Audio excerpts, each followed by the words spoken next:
10 minutes before 7 o'clock, a live look this Friday morning at the Boston skyline, where two of the friends of Boston Marathon bomber Dzhokhar Tsarnaev are scheduled to be sentenced today.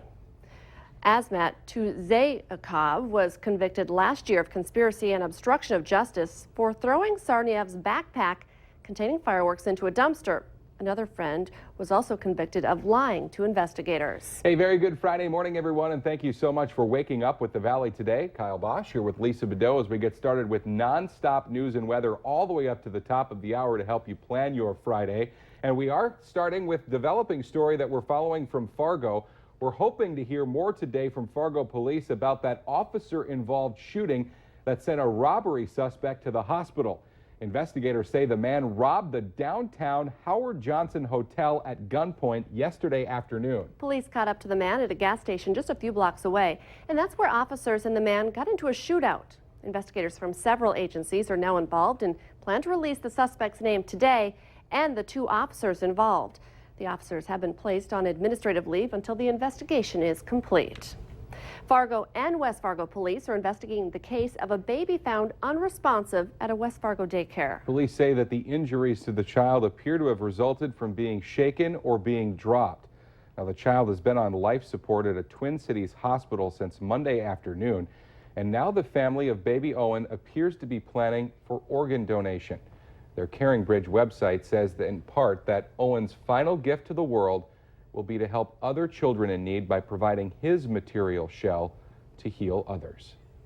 It's 6:51. Time for weather and traffic on the ones as we start off our Friday morning. It's a pretty nice start to the day. Indeed it is, and we do have a area of clouds followed by some clear and then more clouds and then some clear again. So plenty of clouds today, but also plenty of sunshine. And the computer model, this one anyway, says 73 to 75.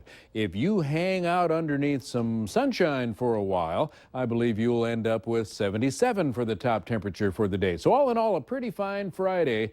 Not much for rainfall out after this morning. We got a couple of sprinkles happening, and that's about it. So call it partly sunny, call it warmer. 73 to 74, maybe 75. I think we'll do better than that, maybe 75 to 77. Again, east-southeast winds, all depends on how much sunshine you get, will determine how far into the 70s you go. Under 10-mile-an-hour winds, generally out of the east-southeast much of the day. Pretty fine day, partly sunny, warmer for the northeast corner of North Dakota, which is, again, where there'll be a lot of sunshine. That's where it is now. And we've had an area of cloudiness that's moved into the Fargo-Moorhead area. There's the showers that went through the Sargent and Richland County areas earlier there into west central Minnesota. Going to get some sunshine again for a while around Fargo-Moorhead, and then some clouds show up again. The air is calm, the sky cloudy to clear, depending on where you're at.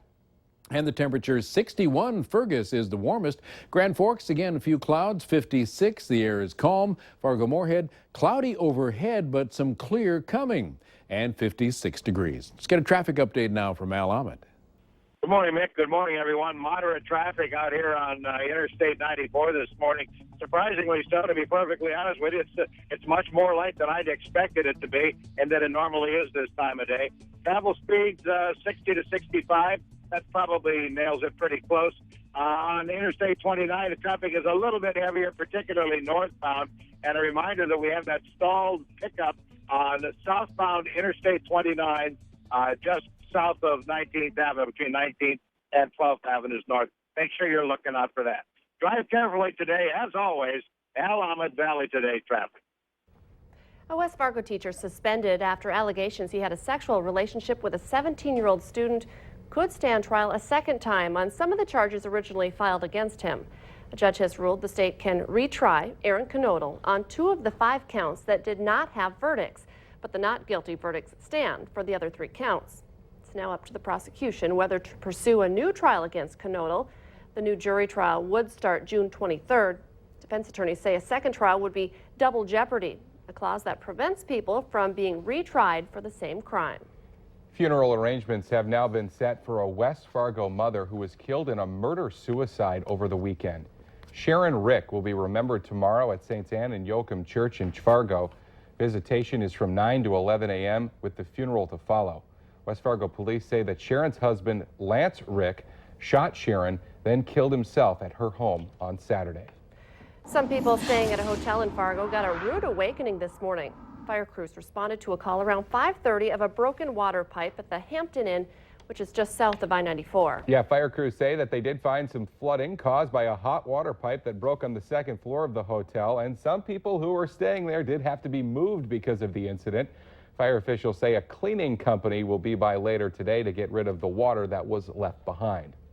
A major drug bust in the Fargo-Moorhead area lands 3 people behind bars, but gets nearly 3 pounds of meth off the streets. Police say the street value is about $250,000. Michael Gardner, along with Jada Ball and Robert Howard, were arrested following the massive investigation across several Minnesota and North Dakota counties. People working in Minnesota could be seeing some huge bumps in their health insurance premiums. 8 Minnesota health plans are asking for hikes for 2016, ranging from 11 to 74%. Yeah, those hikes would primarily apply to the 6% of people who buy individual policies and don't affect people covered by large employer-based insurance or government programs. Now, included on the list of companies that are asking for increases, Blue Cross Blue Shield of Minnesota, which wants an increase of 54% on some of its plans. North Dakota Insurance Commissioner Adam Ham tells Valley News Live that similar rate increase proposals are in the works in North Dakota as well. In our consumer alert this morning, Delta Airlines is working on saving passengers time when they make their summer vacation. The air carrier is experimenting with preloading carry-ons through a complimentary program called Early Valet. Agents will ask customers in the seated gate area if they'd like to take part. The items will then be placed above a passenger's seat. The program is being offered on select departures at select airports until August 31st. All ages will be cheering on the bull riders and the horse acts that will be performing at the Holly Rodeo Fest this weekend. Yeah, again, the Holly Rodeo Fest is going on this weekend. Christy Larson has been there, but we've lost her signal again, so we'll just let you know exactly what's going on. It's a huge event every June in Holly. Tonight, 4 to 7, you got the Pitchfork Fondue. Oh, that's good.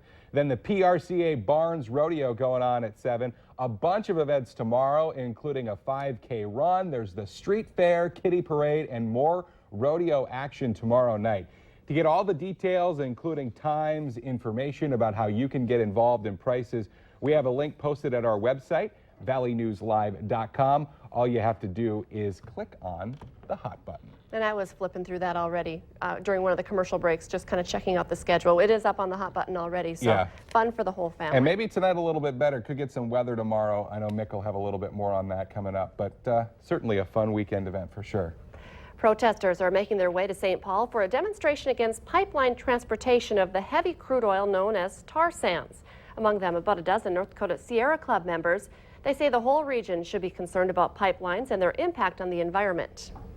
Now, this weekend's focus is Enbridge's proposed Alberta Clipper pipeline expansion, which would increase the amount of the tar sands moving through northern Minnesota and Wisconsin. A Staten Island plumber is America's newest multi-millionaire. Anthony Perozzi won a $136 million Powerball jackpot back in March, but he didn't check his ticket until he found it the other day behind a pipe in his basement. That goes very well. Perozzi is splitting the winnings with his son and says he plans to continue work at least a little bit. Maybe just a little. Good thing you checked behind that pipe in his basement. I guess that's where if you're a plumber, why not? That's a good place to store things. It's a handy spot. I like it when hardworking people win the Yeah. lottery, too. Let's get our answer now to our question of the morning on Facebook. Here's our question. A new survey says talking too loudly on the phone is the most annoying office habit. We want to know this morning, what is the second most annoying habit? Ah, yes, the TMI, sharing a little too much information with your coworkers. If you'd like to take part in our question of the morning, just head to our Valley News Live Facebook page where you can join the conversation with us all day long. And that is number 2 on a very long list. I know, I was thinking all the things I do that annoy my coworkers. A lot of them were on the list. Oh, yeah. Let's quick check the forecast for the day, which does begin under a partly cloudy sky, mild, and we're on the way to the mid-70s this afternoon. Lots of sunshine, but also lots of cloud cover. Thanks for waking up with the Valley today. More local news and weather for you right here in just 25 minutes. Have a great Friday and weekend, everybody. We'll see you Monday morning.